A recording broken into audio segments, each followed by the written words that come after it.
अवां ॾिसी रहिया आहियो KTV वर्ल्ड ऑफ न्यूज़ यानी ख़बरुनि जी दुनिया। पेश आहे शहदाद कोट मां नज़ीर अहमद सुमरो जी रिपोर्ट।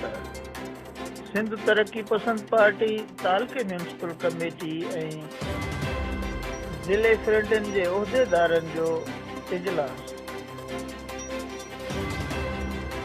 ज़िले सदर कामरेड हयात तुनियो जी सदारत हेठि तरक्की पसंद हाउस शहदाद कोट में थियो। इजलासन में तालके सदर इमदाद सुमरो, सजाद तुनियो, इमरान खुश्क सिराई, शाहिद मस्तोई, साद मोहम्मद खंड, रशीद मसीह ऐं ॿियनि शिरकत कई।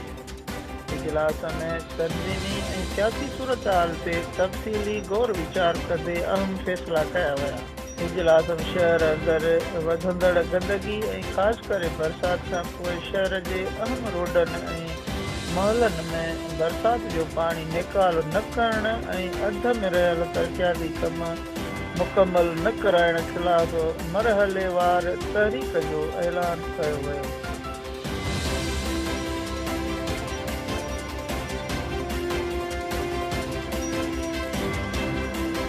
ख़बरुनि जी दुनिया।